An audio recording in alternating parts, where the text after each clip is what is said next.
thing is when you have people around you that will tell you, hey, you're not going to be your best when you are having so many things on your plate. And it's not a bad thing for someone to tell you that.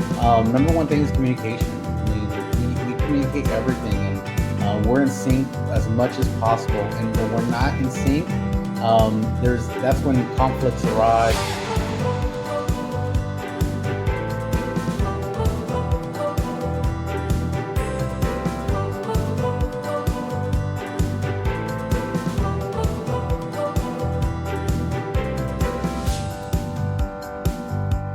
Hello, friends. It's an honor of mine to lead our conversation today. This is Letty Garcia, your Grow Together host, and I am so grateful for such a platform where we get to have real conversations about real journeys, real lives, and real seasons in ministry. And speaking on different seasons, have you ever personally recognized a season in your life where it's almost like a sudden moment where those prayers and dreams that you believed God for began to come into fulfillment? And be it in ministry opportunity, perhaps it's a position at a church, a job opportunity, a career, or even a degree that you never thought you'd complete. And perhaps it was being that keynote speaker at a conference that you once dreamt of. And those sudden moments and those same seasons that you believed God for are the same seasons that are pulling you, are stretching you, and are making you more busier than ever. And today I want to have that conversation of acknowledging that fine line between taking on too much and then challenging yourself. So we're going to have that conversation today wherever you find yourself in whatever journey, whatever season. I find myself as a mother of young two that are now out for summer break, and now it's balancing more, it's delegating more, it's taking on more, and also knowing when to release and when to walk into doors that God has opened for you. And so, what season do you find yourself in? Let's talk about those seasons and those busy seasons that we may find ourselves in when we know it's too much and when we know God is really, really stretching us. And so today I am so excited to introduce our guest. They're very dear to my heart. As a matter of fact, we've been friends for over 15 years. And today we have George and Rocio Carballo. They are all the way from Houston, Texas. They are church planters of Vive Church in Houston. They also serve as full-time parents. They're also bivocational pastors, as you may know. And Rocio is now a full-time student fulfilling her master's degree. And they have a lot going on. And their influence and their leadership, even in their district from the Texas and Louisiana Latin district, Rocio serves as a girls ministry director. And so they have so much happening, and yet they're able to balance it out. And their dynamic looks so unique and so different. And so today we want to introduce them, Rocio and George Carballo, with me today. George, hi, welcome.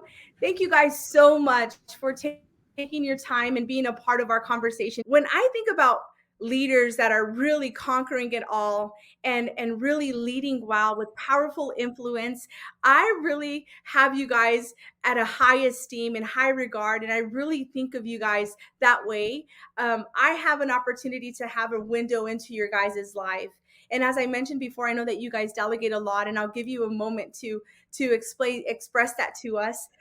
But we know that we can learn so much from you guys today. So as we get started in our conversation, and as we talk about stepping into God-given opportunities in many ways that shift our lives and immediate seasons of busyness, again, you guys are leading powerfully. Can you share with us what your season currently looks like, George?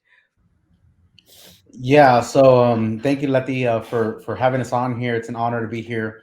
Currently, right now, I would say we're busy, less busy, and more busy at the same time. Just a little bit of everything as well. Currently, about the past year has been incredibly different for us because we are parents for the first time. We have a 14-month-old that you might hear in the background here. He's being babysitted by Veggie Tales right now. While we're on this podcast, so that's been the biggest change with us.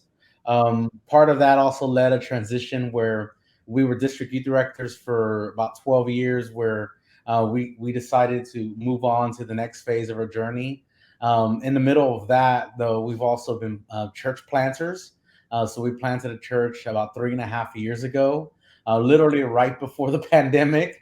And then my wife and I, we both work secular jobs outside of the church, and so that's part of our busyness as well. And did I forget to also mention that I just finished my master's degree here in May, and my wife is also in her master's program. So yeah, so we're a little busy at times.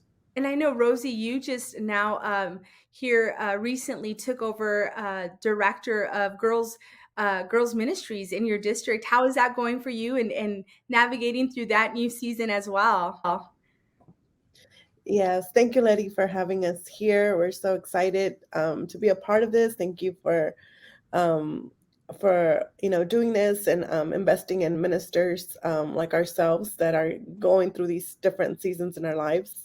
Yes, I recently became the girls ministries director last year. This was not something in my radar per se. I thought that having a baby was gonna free me up. I was like, yes, I'm gonna go on, maternity leave, and scale back on my employment. And I feel like God said, no, no, this is gonna be a different season. I have something, different in store for you. You're not gonna be resting as much as you thought you were. Because I like what you mentioned earlier, where sometimes we prayed for things, those dreams and aspirations. We prayed for those things many years ago, asking God, yes, I'll say yes to anything, yes. And I feel like those prayers are being answered in this season all at once. And I'm like, wow. So I feel God is stretching me in a sense because I've been behind the scenes a little bit in ministry. Not I've been active, but been more support in a supporting role with my husband as he was the DYD, the district director. But I feel like in this season, God is like pulling me out. Like you need to come out now. So it's been good. The girls ministries director. I'm learning, getting to know a lot of the leaders in our district who have been working with girls ministries for years and seeing their passion and desire just to mentor and to disciple our girls in our district. So I'm excited. Here in the next couple of weeks we will have our girls camp. So this month, I feel like this month is probably the busiest month so far for me in regards to that. So yeah. No, and thank you, Rosie. Thank you, because I think you said something so key, that those are the things that we've prayed for. And then we find ourselves like God just wants to give it to us all at once, you know? And I'm like, wait, Lord, I mean, we could have staggered it a bit, you know? Motherhood is one thing that I know has been something that you guys have prayed for in regards to little Georgie and the miracle that he is, and just those who get to hear that story, it's just a powerful testimony. And even in that, right, that takes a big toll, serving in ministry and managing family. And I think that's the biggest weight when it comes to ministry, is balancing that out. And just a question for you guys: how do you manage to balance your family time while keeping up with your ministry, your careers, your school opportunities and responsibilities? Where do you find that sense of management? What does that look like for you guys? I would say that one thing I learned a long time ago about balance is that we have to remember this, is that balance is an illusion.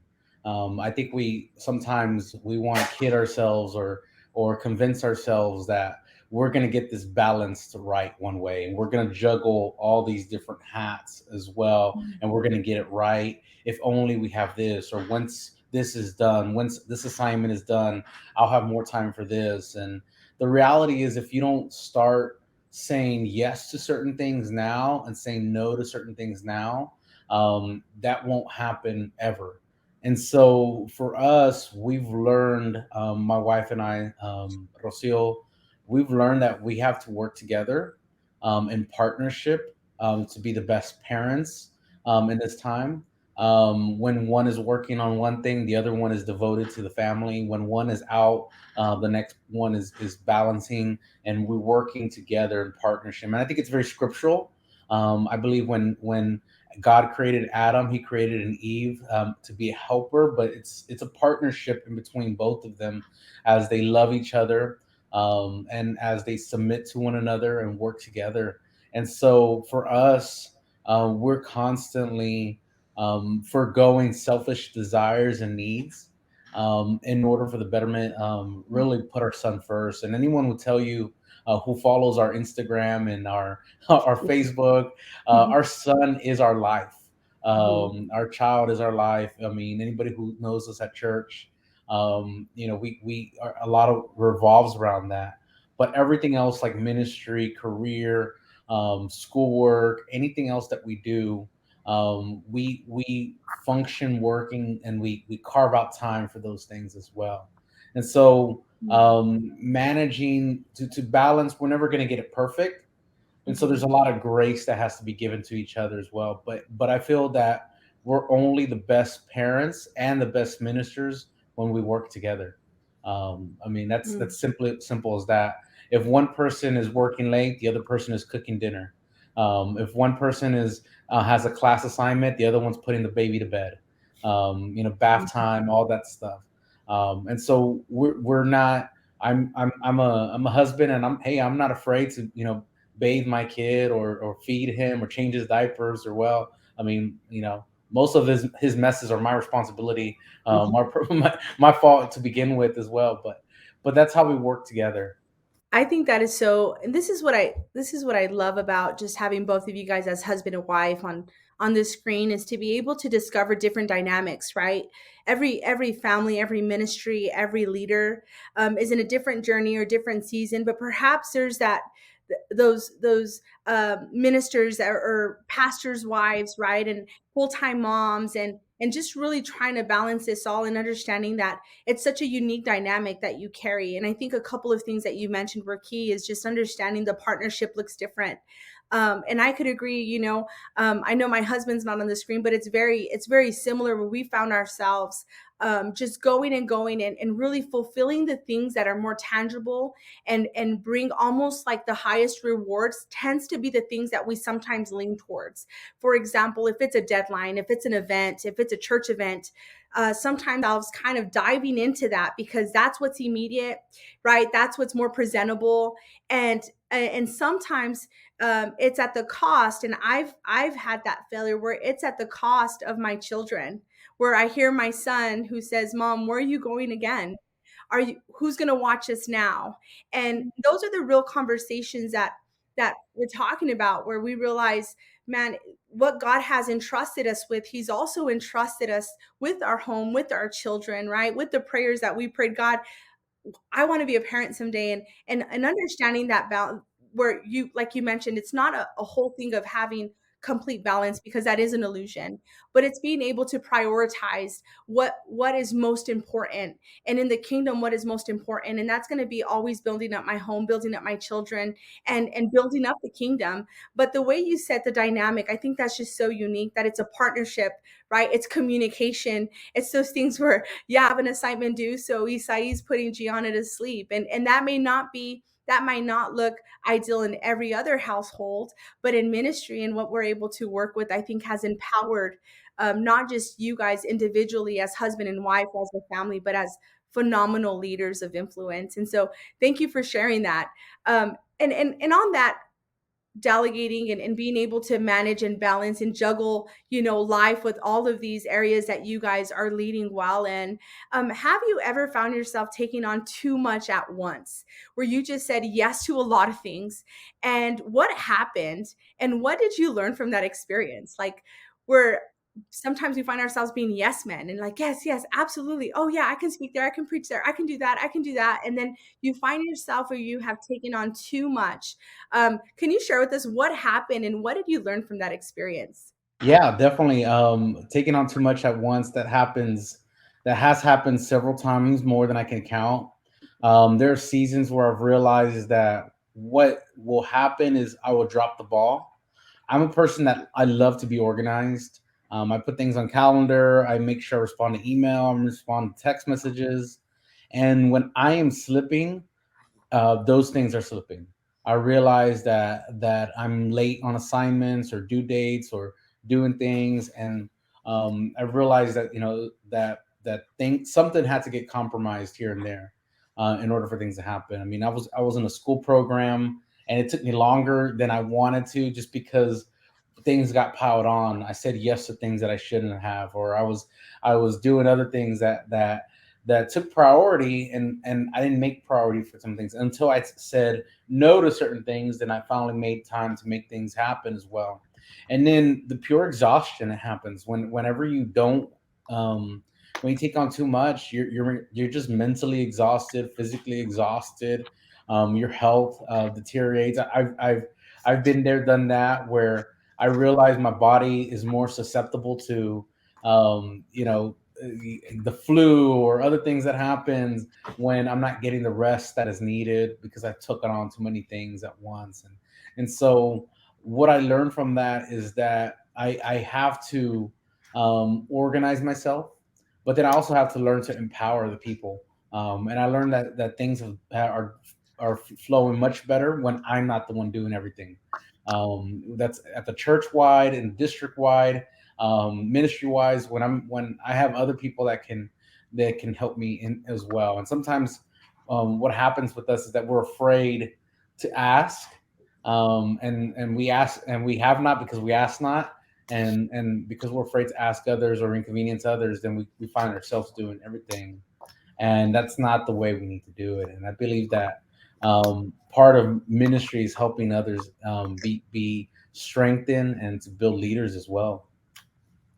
Yeah. Yeah.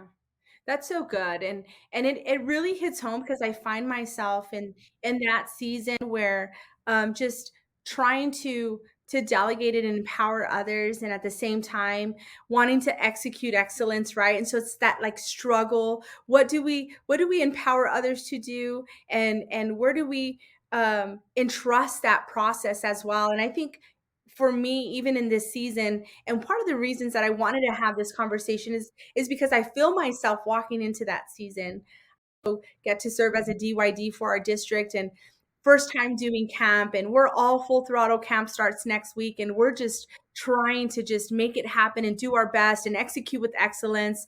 And then we have, our kids who are out for the summer, and they have swim lessons, and they have, sports going on in the mornings, and then on side of that, like you had mentioned, I just got over bronchitis. I don't even know how that happened, where that crept in, but all of these things come in, yeah, all these things come in, and before I know it, I almost feel like I'm failing. I almost feel like I'm failing people, I'm failing God, I'm failing ministry, and it becomes so personal where at some point I want the godly wisdom to know when to say not right now.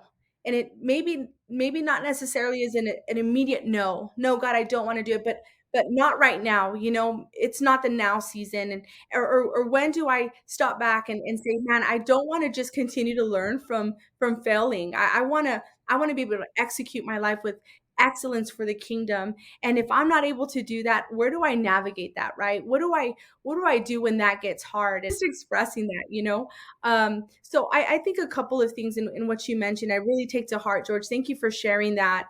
And knowing that, how do we navigate that, I guess, that line, Rocio, how do you balance, like, where you come to challenge yourself with more, like where you want to challenge yourself with more, but also avoiding taking on too much? Where do you kind of draw that fine line? So, Letty, to answer your question, I think it's being around people that hold you accountable. I think it's important that we surround ourselves with people that are going to tell us the truth, even if it hurts us or even if it makes us uncomfortable. Just this week, I'm also a chaplain. I forgot to mention that. I'm a chaplain in a marketplace, in a workplace. So I go to certain companies out of the week and just go and be present for employees that just need someone to talk to. So, and I was having a conversation with my supervisor, my director, and she was like, "Rosie, are you aware that you have these many hours that that you have signed up for the month?" And I looked at I was like, "No, I wasn't aware." And and when I actually saw it in writing, and I was like, "Oh my goodness, that's a lot of hours." And he's like, I think I think it you might he was saying it might be best that you scale down, scale down because you right now you have too much on your plate. And I think it's when you have people around you that will tell you, hey, you're not going to be your best when you are having so many things on your plate. And it's not a bad thing for someone to tell you that. I think for me, it's I have to have that, like, or otherwise when I'm overwhelmed, or I have too much on my plate, I'm not myself. I'm more aggravated, frustrated, impatient, and those are key things that I look at and I say, you know what, I need to slow down. I need to take a, like, kind of like a chill pill, and kind of see what I need to let go. And obviously before I add things on. I speak to George, my husband, and say, "Hey, this opportunity has risen. What do you think? What do you think? Is this feasible for our family?" My first thing is our family. Our family is our number one priority. I feel like ministry is second, of course, but if it interferes with our family, then it's a no for sure. But I think when you have those priorities in place, you have a partnership again with your spouse. I think it would be, it will guide you to what decisions you need to make when it comes to adding things onto your plate, or in your life. And I also think things are seasonal. They're not permanent. So I feel like right now, George and I might be in a busy season. We just finished. He just finished his masters. I was working on my masters too. This last year or semester was like, ooh, it was intense. And I kept reminding myself, this is only temporary. This is temporary. This is not a permanent thing. So I think it's reminding us this is only temporary. Summer camp is only going to be temporary. It's only for the next weeks. And I think if you share that with your family, you share, hey, guys, this is only going to be for a week or two. I promise, things are going to change after this. But I think, and then also rewarding them for their participation. At the end of the day, they're sharing you with people. And I think we should acknowledge them and bring them in as well, make them a part of what you're doing. Georgie goes to all the things that I do with Girls Ministries. I want people to see that I'm a mom first. That's my first ministry. That's my first calling. That's a desire that I've been having for years. And he's going to be a part of it. And I hope that they respect and acknowledge that. If you can't have me as a mom, a part of your whatever ministry, group, whatever, then I'm sorry, I can't be a part, because at the end of the day, my family comes first. Wow. And that's such a powerful statement, Rosie. Thank you for sharing that. And I will say that sometimes in moving really fast in this fast pace in ministry, sometimes it's not the most popular thing to say, right? It's not the most popular thing to interject in those conversations, but that is so just so encouraging. Especially, like I said, I think this is really in the season that I find myself just walking into and walking in. It's really understanding that is it's taking knowing that I can only be my best when I'm my best at home, when I'm my best ministering to my children, to my husband, and that being a key factor and really establishing those priorities as a family, as a home, as a ministry, and establishing that in the ministries that we get to serve in. And so, thank you so much for sharing that. And last question, George, I have: can you just share some strategies or key points that you use to avoid taking on too much? I know you shared a little bit about that, but maybe some that can help others who are doing ministry in a very similar season. Yeah, so as a fast-paced ministry and family and everything that's going on, personally for me and my wife, the both of us, number one thing is communication. I mean, we communicate everything, and we're in sync as much as possible. And when we're not in sync, that's when conflicts arise or disagreements, or when we're not on the same page about stuff. So we're always talking to each other. There's not something I put on the calendar that my wife doesn't know about. I mean, I put everything in the calendar. One thing I go by to my wife all the time. It's not on the calendar. It's not going to happen. If we're going to do something, if we're going to go somewhere, if we're going to take a trip, we need to put a date on the calendar, and it's not just going to happen by circumstance.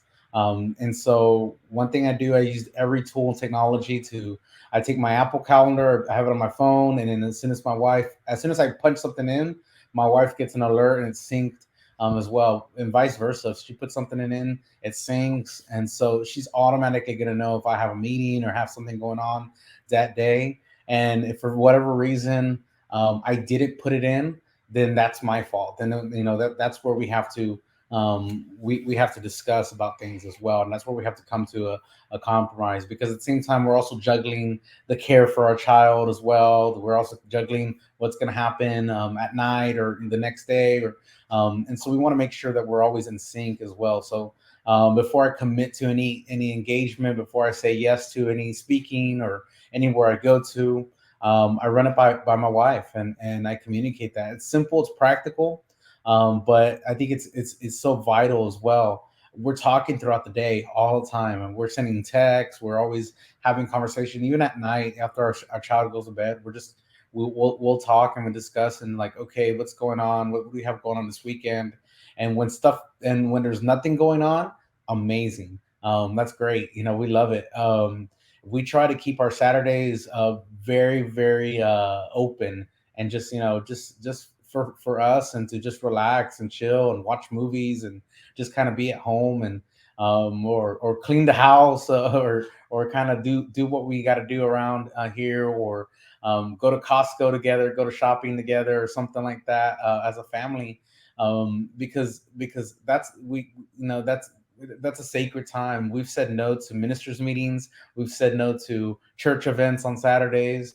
We've said no to a lot of stuff, because that's just kind of the day where we're just kind of unwinding, because we know that as pastors, Sunday morning is a big deal. Sunday after church, everything literally post church, we have a portable church, so we set up and tear down every week, and so it's a whole thing from the early in the morning till once we tear everything down. But after that, like, we're done. We're Sunday evenings, we're definitely Yeah. unwinding. I take like a 3 hour nap, unapologetically. I just we're crashed out. We make sure we just crash out as well, and hang out as well, stuff our faces with something as well, and then get ready for the next week.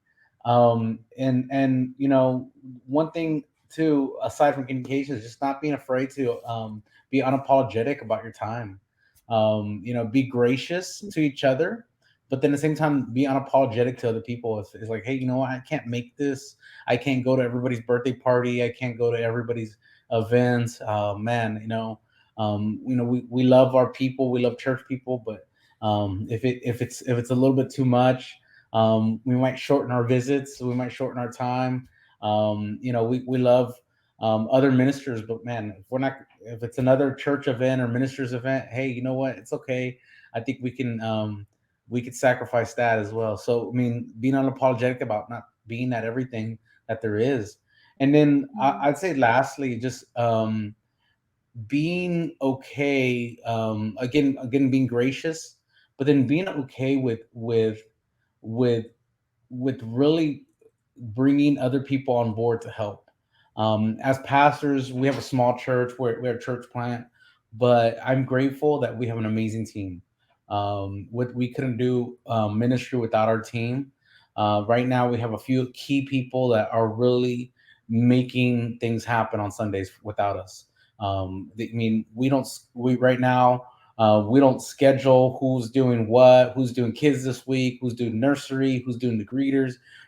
At one point, we were trying to figure out and scramble who's doing what on what given week, but we don't touch any of that now.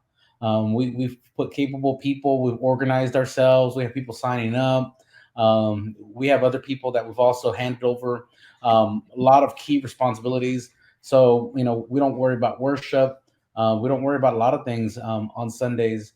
And I think a lot of pastors and ministers are afraid to make that leap to really hand over some things. And so I'm there early, just like everyone else. I'm there moving things in. That for me, that's not even part of like that. I don't consider that work, because I get to hang out with everybody as we're setting up. So that's kind of cool to kind of just get there early. I'm an early person like that at church. And but after service, I mean, our crew packs things up. Our crew does things. They make it easy for us as well. And then if I ever need to be out, we have capable people that we've empowered and entrusted to help lead Bible study, even preach on Sunday if need be as well. So That takes risk. That sometimes takes a little bit of a working with people. But I've learned that. I've told my wife that plenty of times. Like, hey, if there's something someone else can be doing, let's go ahead and let them do it. And if they can do it, like someone said like this, if they do it half as good as we did, we can do it even better. Because if we're trying to juggle everything, we're not going to do it half as good as we really want to do it to begin with anyway. And so those are some things that for us is that's really helped out, is just is really leading in a way that allows other people to flourish in their giftings as well. Yeah, thank you. Man, that's so good. It's just leaders empowering other leaders and being able to balance and release those things. I think we said a lot of things, as in, just knowing how to set those boundaries, where to say no, where to excuse ourselves, where to empower someone else. It's almost a sense of understanding that it's okay to release a little bit of ourselves in others, as powerful leaders and influential leaders. And man, I really want to thank you guys for such an authentic conversation. Like, I know that this whole podcast and conversation has been as authentic as it gets. But thank you guys so much for just championing this moment, for being influential leaders and pastors in your city and what God is doing in Houston and through your guys' life. We just really want to thank you for allowing us to highlight that, and also thank you for highlighting Georgie too. It's just a blessing to see you guys being able to just walk in this season with the Lord. And so thank you, Rocio. Thank you, George, so much for joining us today. But I know that many of us who are tuning in today, we are doing ministry and championing it well. And I just want to congratulate you and what you are doing for the Lord. As big, as great as it may look or seem, or as behind the scenes as it may be, whatever you're balancing in life, for some of us, like myself, it might be parenting, it might be school, it might be ministry, full-time pastoring, doing it, serving at a district level. Whatever it is that you are doing, I know that God will give you the ability to do it well. And through the grace and through the wisdom of the Holy Spirit, He's going to give us the grace and the understanding of when to say yes, when to walk in, and when to step out, when to open the door, and when to say not right now. And sometimes that could be the hardest seasons. Sometimes that could be the seasons where you feel like you're failing at everything. But God comes in and He reminds you that because He's called you, He's also going to make you capable of doing it. So when you feel the least, when you feel like, God, I feel like I'm just wanting to throw in the towel, I want to bail out. Maybe I feel like I'm failing people. Maybe I'm letting others down. Maybe saying no is offending the person next to me. But God has called us to enjoy this journey that we get to do alongside Him in advancing His kingdom for the Lord. And so I know that for such a time as this, you have been anointed. You have been called for this moment. Champion it. And it may look different. The priorities and the responsibilities that you carry may look different from the person next to you. But I just release the pressure of comparison. I release the pressure of perfection. Don't seek perfection, but do desire excellence, to give God excellence in everything that you do. And as we close and as we kind of dive into this idea of finding balance, will we ever arrive? No, that's why I need the Holy Spirit. I need His grace. I need His wisdom for today. And sometimes I walk into a new season that's unexpected, that's unknown to me, that's uncomfortable, that stretches me and it pulls me. And sometimes I just sit back and say, Holy Spirit, help me. You're my helper. Help me. Holy Spirit, bring to remembrance all things that you have taught me so that I can champion this moment for your glory. And so as you walk into whatever season you're in, maybe that's you juggling so much. Maybe you're like me in a season where I feel like I failed at one thing and I'm trying to grapple the next. But I'm here to encourage you that it's okay. There's grace. There's enough grace for today. And as you walk into this, a couple of things in that is just, again, wrapping up to what we talked about today. It's learning, maybe perhaps, on setting boundaries, maybe knowing when to delegate tasks to others and when to say no. Maybe finding that balance comes with time management. It's prioritizing and planning your time. Maybe that's something that we can take into account, and that'll help us navigate this season of busyness. And as Pastor George mentioned as well, it's communication, communicating with your leaders, communicating with your spouse, communicating with your loved ones. And even in that communication, maybe sometimes lowering the volume of everything else and tuning into the volume of the Holy Spirit. When he says, hey, I think it's time to slow down, it's okay. You're not failing. It's just not a right now. And so, women of God, man of God, whoever's tuning in, thank you for listening. And I just pray that over your season. If that's the season you find yourself in, trying to balance it all, trying to perfect it all, God, I just want to give you excellence and I want to give you my best. And when I feel that I'm not, help me, Holy Spirit. Give me the wisdom and the grace for today. Thank you so much again for tuning in with us. Thank you for joining us in this conversation. We hope to see you soon.